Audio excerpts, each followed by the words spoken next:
यह पश्चिम बंगाल। कूच बिहार में 94% से ज्यादा मतदान हुआ है। दक्षिण दिनाजपुर में 94% से ज्यादा मतदान दर्ज किया गया है शाम 5 बजे तक।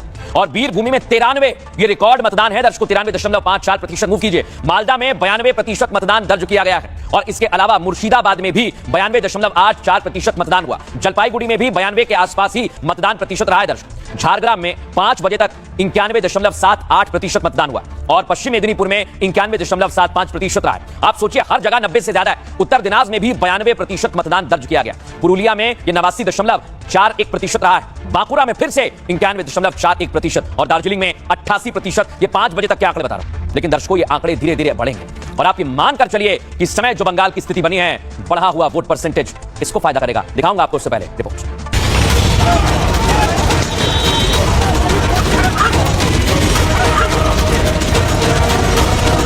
पश्चिम बंगाल का चुनाव ममता बनर्जी हार रही है। क्या जो नारा पीएम मोदी, गृह मंत्री अमित शाह और सीएम योगी ने दिया वो सच होने वाला है? इसकी भनक लगते ही गुस्सा सड़कों पर दिख रहा है।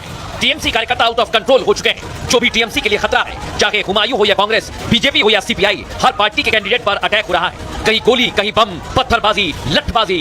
बंगाल की धरती खून से लाल हो चुकी है।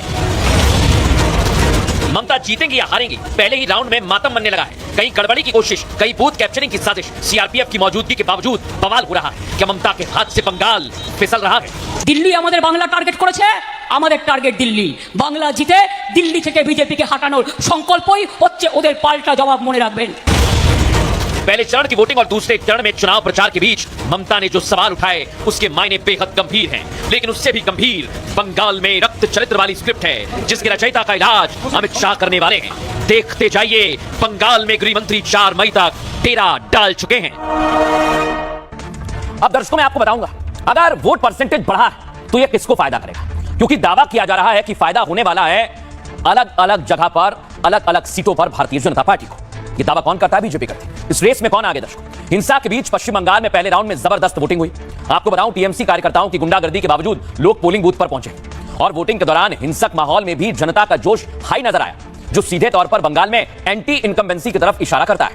पश्चिम बंगाल में पहली बार ऐसा हुआ कि 90% से ज्यादा वोटिंग हुई। आपको बताएं, इससे पहले 2011 और 2016 में करीब 84% मतदान हुआ है। 2011 के विधानसभा चुनाव में ममता ने बदलाव का नारा दिया था, और क्या हुआ दर्शकों?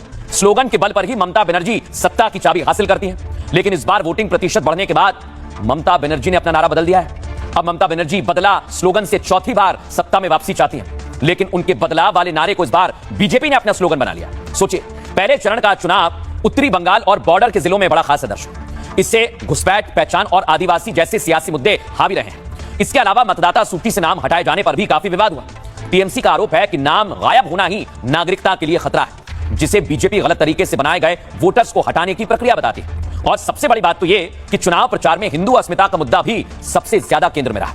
आपको बताएं, बीजेपी ने इस मुद्दे को उठाया और शुवेंदु अधिकारी ने तो आज भी इस मुद्दे को लेकर आवाज बुलंद की है। सुनाता हूं शुवेंदु अधिकारी ने क्या कहा। ये अच्छा संकेत है।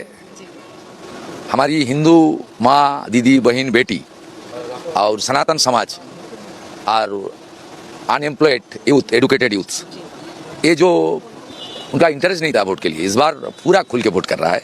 लेकिन इस बार संकेत बहुत अच्छा है। वोट करना पड़ेगा to save West Bengal, to save West Bengal. It's a national security का क्वेश्चन है। बंगाल में सुरक्षा खत्म हो गया है, घुसपैठिया आ गया है, यहाँ जमात की एंट्री हो गया है, बंगाल बांग्लादेश बनने वाला है। इसलिए बचाओ बंगाल को, ये जो बचाओ सनातन को। सोचिए, जो बंगाल में आज हुआ है उसने इतिहास रच दिया। यहां पर आप देखिए, आपको साल दर साल कैसे वोटिंग परसेंटेज बढ़ा है ये मैं बताता हूं। पहला 2001 में रहा 75.29%। सरकार किसकी बनी? लेफ्ट। 2006 में चुनाव हुए दर्शक, 81% से ज्यादा मतदान हुआ, सरकार किसकी बनी? लेफ्ट की।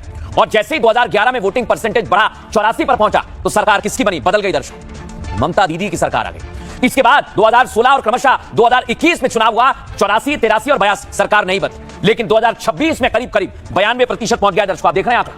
और इसलिए मैं कह रहा हूं कि इस बार बंगाल में माहौल बदलने वाला है, और इसका ऐलान गृह मंत्री अमित शाह ने आज कर दिया है। वो आपको सुनाता हूं। अरे दीदी सुन लो, 5 तारीख के बाद आपका और भाईपो का टाइम हो गया समाप्त।